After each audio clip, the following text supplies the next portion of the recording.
हर युग में कुछ ऐसे भक्त हुए हैं जिनके प्रेम ने संसार के लोभ, मोह, बंधन और भय को पार कर लिया। उनका जीवन केवल भक्ति की पुकार नहीं, बल्कि आत्मा की सच्ची यात्रा का प्रतीक होता है। मीराबाई का नाम उन भक्तों में सबसे अग्रणी है जिन्होंने अपने प्रेम को संसार की सीमाओं से ऊपर उठा दिया। उनका हर शब्द, हर गीत और हर शब्द आत्मा की पुकार है जो सतगुरु की शरण में आकर शांति और आनंद पाना चाहती है। उनका यह शब्द, अब मैं शरण तिहारी जी, सच्चे समर्पण की मिसाल है। इसमें वह अवस्था झलकती है जब जीव अपने सारे प्रयत्नों, अपने सारे अहंकार और अपने सारे उपायों को व्यर्थ जानकर केवल एक शरण को स्वीकार करता है, सतगुरु की शरण को। ये वह क्षण है जब आत्मा कह उठती है, अब और नहीं, अब मैं तेरे चरणों में समर्पित हूं। अब मैं शरण तिहारी, अब मैं शरण त्यारी जी, अब मैं शरण तिहारी। छोड़ दई मैं तो सगरे जतन, करूं तोरी सेवा प्यारी। जब आत्मा यह कहती है कि अब मैं शरण तिहारी, तो ये कोई शब्द नहीं रह जाते, ये आत्मा की पुकार बन जाते हैं। यह उस क्षण का प्रतीक है जब जीव संसार के उपायों से थककर, मन की चालों से हार कर सतगुरु की ओर मुड़ता है। यही मुड़ना ही जीवन का सबसे पवित्र मोड़ है। सद्गुरु केवल नाम देने वाले नहीं, वे आत्मा को उसके घर तक पहुंचाने वाले हैं। जब जीव इस सच्चाई को समझ लेता है, तो वह किसी और आश्रय की तलाश नहीं करता। मीराबाई का जीवन इसी सत्य की पराकाष्ठा था। उन्होंने सांसारिक बंधनों को तोड़ा, समाज की परवाह नहीं की और केवल अपने गिरधर गोपाल के चरणों में समर्पित हो गई। यह समर्पण बाहरी नहीं था, यह भीतर की आत्मा का समर्पण था। वह अब कहती हैं, छोड़ दई मैं तो सगरे जतन, अर्थात अब मैं सारे अपने उपाय छोड़ चुकी हूं। ये वही क्षण है जब मन की हार और आत्मा की जीत होती है। मन हमेशा कुछ न कुछ करने की सोचता है, वह उपाय ढूंढता है, परंतु सद्गुरु का मार्ग करने का नहीं, सरेंडर का मार्ग है। जब जीव सद्गुरु की शरण में आता है, तब उसका बोझ स्वयं सद्गुरु उठा लेते हैं। संसार के बंधन और कर्मों का जाल कितना ही बड़ा क्यों न हो, पर सद्गुरु की शरण में आने से सब हल्का हो जाता है, क्योंकि अब निर्णय आत्मा का नहीं, परमात्मा का होता है। मीरा की यह अवस्था उसी सच्चे सरेंडर की है। वे अब कोई योजना नहीं बनाती, कोई उपाय नहीं सोचती। अब तो बस एक ही इच्छा है, सतगुरु की सेवा, उनके चरणों की भक्ति। जब सतगुरु जीव पर कृपा करते हैं, तब वह भीतर से बदल जाता है। अब वह संसार की दौड़ में नहीं, बल्कि नाम की धुन में जीता है। यही वह जीवन है जो मीरा ने जिया। उनका मन अब किसी और दिशा में नहीं भटकता, क्योंकि उसे अपने प्रिय का साथ मिल गया है। वही नाम, वही शब्द, वही सद्गुरु का स्वरूप उसकी शरण बन गया। साचो तू ही साहिब मेरा, झूठो जगत पसारा, तोरे नाम बिन और न तूजो और न माने हारा। इन पंक्तियों में आत्मा की वह सच्चाई प्रकट होती है जिसे जानकर जीवन बदल जाता है। मीरा अब जान चुकी है कि यह संसार झूठा है और सच्चा केवल एक ही है, सतगुरु। संसार की चमक, संबंधों की मिठास और मन की आशाएं सब क्षणभंगुर हैं। जो आज है, वह कल नहीं रहेगा। परंतु सद्गुरु का नाम, उनका प्रेम, उनका शब्द सदा एक समान रहता है। वही अमर है। जब आत्मा इस सत्य को पहचान लेती है, तब उसके भीतर का मोह समाप्त हो जाता है। अब वह किसी बाहरी सहारे की खोज नहीं करती। यह अवस्था तब आती है जब सद्गुरु के प्रेम की गहराई आत्मा को छू जाती है। जब मन को यह अनुभव हो जाता है कि जो मैं ढूंढ रहा था वह सब झूठा था, तब भीतर से आवाज आती है, सांचो तू ही साहिब मेरा। यही वह सत्य है जिसे जानने के बाद संसार का माया जाल अपने आप ढीला पड़ जाता है। सतगुरु का नाम जब भीतर गूंजता है, तो वह सारी आसक्ति, सारा भय, सारी अस्थिरता मिटा देता है। तोरे नाम बिन और न दूजों, यह पंक्ति आत्मा की पूर्ण एकाग्रता का प्रतीक है। अब न कोई दूसरा नाम, न कोई और विचार, अब केवल वही नाम, वही धुन, वही प्रिय। जब आत्मा इस स्तर पर पहुंचती है, तो वह संसार की भीड़ में भी अकेली नहीं होती। उसका हर पल एक ध्यान बन जाता है। ये ध्यान जब गहराता है, तो आत्मा धीरे धीरे उस प्रकाश की ओर खिंचती चली जाती है जो भीतर सदैव चल रहा है। अब मैं शरण तिहारी जी, अब मैं शरण तिहारी। इस पुनरावृत्ति में एक विशेष भाव है। ये केवल शब्दों की पुनरावृत्ति नहीं, ये आत्मा की गूंज है। जैसे कोई बच्चा रोते रोते माँ को पुकारता है, वैसे ही आत्मा अपने सद्गुरु को पुकारती है। ये पुकार अपने आप में साधना है। सद्गुरु इस पुकार को अनसुना नहीं करते। उनकी दया अनंत है। वे जानते हैं कि जब जीव सच्चे मन से पुकारता है, तब उसके भीतर का द्वार खुल जाता है। तन मन धन सब अर्पण कीन्हे, और न दूजों ध्यानी। मीरा के प्रभु गिरधर नागर, राखो लाज पुरानी। या मीराबाई कह रही हैं कि अब मैंने तन मन और धन सब अर्पण कर दिया है। अब मेरा कुछ भी मेरा नहीं रहा। ये वही स्थिति है जहां आत्मा और सतगुरु एक हो जाते हैं। जब जीव इस अवस्था में पहुंचता है, तब उसका हर कर्म सेवा बन जाता है, हर सांस सुमिरन बन जाती है। अब वह कोई अलग अस्तित्व नहीं रह जाता, वह सतगुरु की रजा में जीता है। यही पूर्ण समर्पण है। सद्गुरु जब आत्मा पर कृपा करते हैं तो वे उसकी लाज रखते हैं। संसार भले ताने मारे, लोग चाहे उपहास करें, पर सद्गुरु अपने भक्त की रक्षा करते हैं। ये रक्षा केवल बाहरी नहीं, भीतर की भी होती है। वे आत्मा को उस अंधकार से निकालकर उजाले में लाते हैं। ये वही लाज है जिसकी रक्षा सतगुरु हर क्षण करते हैं। मीरा के शब्दों में राखो लाज पुरानी का अर्थ यही है कि प्रभु, ये प्रेम पुराना है, ये जन्मों जन्मों से चला आ रहा है। अब इसे अधूरा मत छोड़ो। ये वही प्रेम है जो हर आत्मा के भीतर विद्यमान है। जब सद्गुरु उस प्रेम को जगाते हैं, तो आत्मा अपने मूल को पहचान लेती है। मीरा का यह शब्द केवल उनके लिए नहीं, यह हर उस आत्मा की आवाज है जो संसार से थक चुकी है और अब विश्राम चाहती है। यह विश्राम केवल सतगुरु की गोद में ही मिलता है।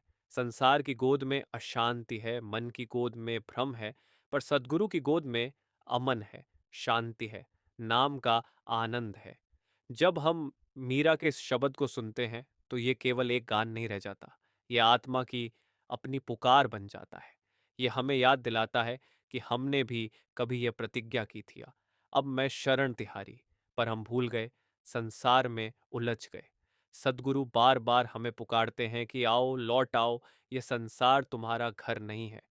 तुम्हारा घर वह है जहां नाम की धुन गूंजती है, जहां प्रेम की लहरें बहती हैं।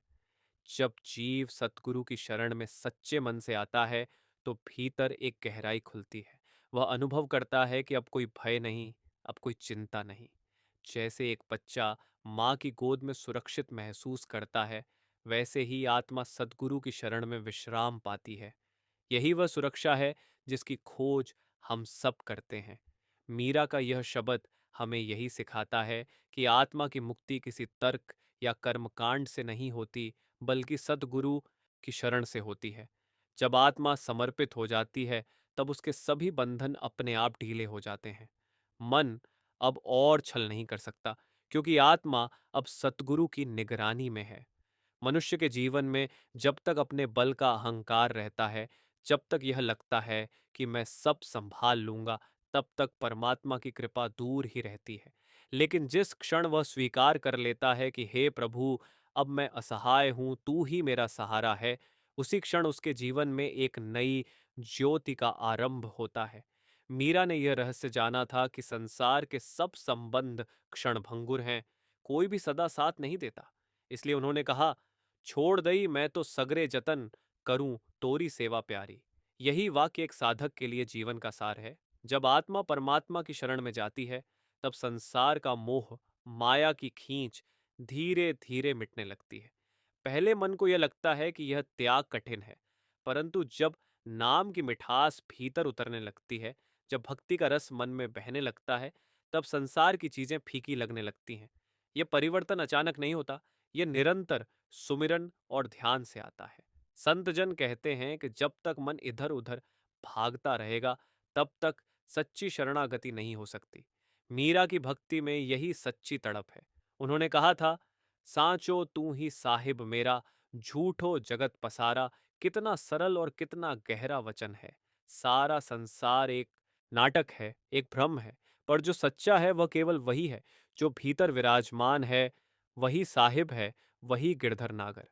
मन जब यह पहचान लेता है कि बाहर का सब दिखावा अस्थाई है, तब उसका झुकना अपने आप भीतर की ओर होता है। जब आत्मा का मन परमात्मा में स्थिर हो जाता है, तब उसे न कोई भय रहता है, न कोई लालच। मीरा का जीवन इसका उदाहरण है।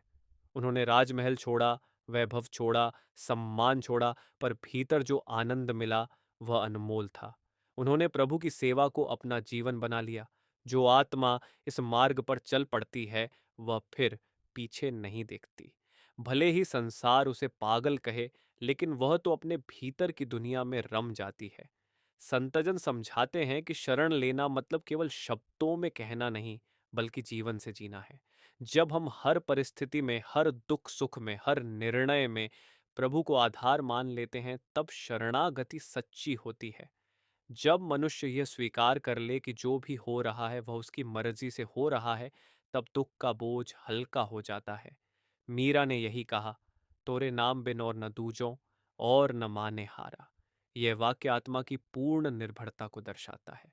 हर साधक के जीवन में एक समय ऐसा आता है जब उसे संसार से विरक्ति होती है और वह भीतर के प्रभु को पुकारता है।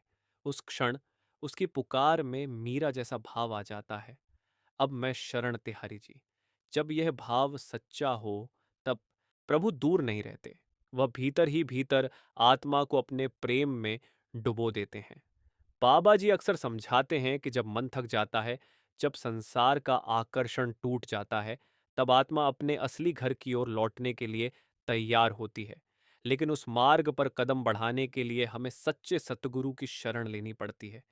वही सद्गुरु हमें नाम का मार्ग दिखाते हैं, वही हमें यह समझाते हैं कि असली सेवा, असली शरणागति क्या है। मीरा की शरण उसी सतगुरु के समान थी, पूर्ण विश्वास, पूर्ण समर्पण और अटूट प्रेम।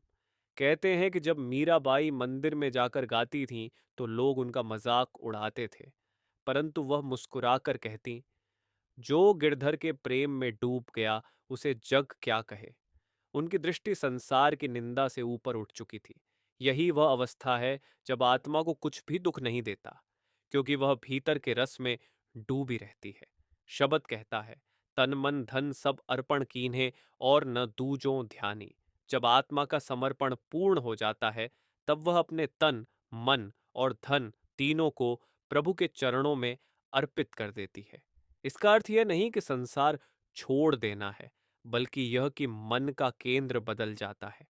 पहले जो मन संसार में डूबा था, अब वह प्रभु की सेवा में लग जाता है। पहले जो तन मोह में व्यस्त था, अब वह भक्ति में लग जाता है। पहले जो धन अहंकार में खर्च होता था, अब वह दया और सेवा में लगने लगता है। यही सच्ची शरण है। मीराबाई का अंत भी रूहानी दृष्टि से बहुत कुछ सिखाता है। कहा जाता है कि जब वे द्वारका में कृष्ण के मंदिर गईं, तो वहां मूर्ति के सम्मुख भजन गाते हुए समाधि में लीन हो गईं। लोग कहते हैं कि वे उसी मूर्ति में समा गईं। इसका अर्थ यह है कि आत्मा अपने प्रियतम में विलीन हो गई। यही आत्मा की अंतिम मंजिल है, जब प्रेमी और प्रेम का विषय दोनों एक हो जाए। हर साधक को इस वाणी से यही प्रेरणा लेनी चाहिए कि हमें भी भीतर उस प्रेम की खोज करनी है जो सदा के लिए है। जब तक मन दो तरफा रहेगा, थोड़ा संसार में, थोड़ा प्रभु में, तब तक आत्मा की उड़ान नहीं हो सकती। जब पूरी तरह समर्पण हो जाता है, तभी भीतर का द्वार खुलता है। बाबा जी ने एक बार बहुत सुंदर कहा था कि शरण लेना मतलब यह नहीं कि अब कोई संकट नहीं आएगा, बल्कि यह कि अब संकट में भी मन विचलित नहीं होगा, क्योंकि अब उसे विश्वास है कि जो हो रहा है वह उसी की मर्जी से हो रहा है। यही मीरा का भाव था, यही संतों की शिक्षा है। मीरा की यह वाणी हमें यह सिखाती है कि प्रभु की शरण में आने से जीवन का अर्थ बदल जाता है। बाहर चाहे जो परिस्थिति हो, भीतर एक स्थिरता आ जाती है। मन शांत हो जाता है, आत्मा आनंद में डूब जाती है। जब हम सद्गुरु के चरणों में सिर झुका देते हैं और कहते हैं, अब मैं शरण तिहारी जी, तब सतगुरु स्वयं हमारे भीतर काम करना शुरू कर देते हैं। जब आत्मा अब मैं शरण तिहारी जी कह देती है, तब जीवन का असली मोड़ आ जाता है। अब मन का सहारा नहीं, अब संसार का सहारा नहीं, केवल एक ही सहारा रह जाता है, और वह है सतगुरु का नाम। इसी को संतजन पूर्ण समर्पण कहते हैं। जब मनुष्य सच्चे प्रेम से कहता है कि प्रभु, अब तू ही मेरा रक्षक है, तब उस पर दया की वर्षा होती है। मीरा की भक्ति इसका जीता जागता उदाहरण है। उन्होंने कभी यह नहीं देखा कि लोग क्या कहेंगे, समाज क्या बोलेगा। उनके लिए केवल एक ही सत्य था, गिरधर नागर। यही एकाग्रता, यही प्रेम और यही निष्ठा आत्मा को मुक्त कर देती है। सद्गुरु भी यही समझाते हैं कि जब तक मन दो राहों पर चलता है, तब तक मंजिल नहीं मिलती।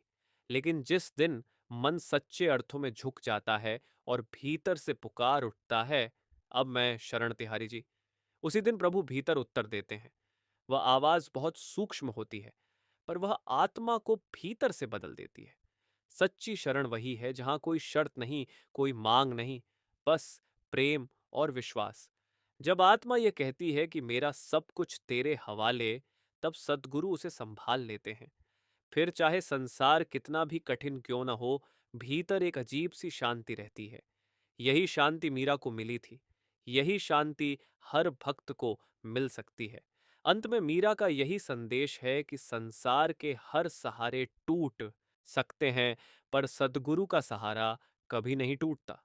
उनका नाम ही असली नाव है जो हमें इस भवसागर से पार ले जाती है। इसलिए जीवन के हर क्षण में, हर सांस में यही भावना रखनी चाहिए। अब मैं शरण तिहारी जी, अब मैं शरण तिहारी जी, अब मैं शरण तिहारी। तन मन धन सब अर्पण कीन्हे, और न दूजों ध्यानी।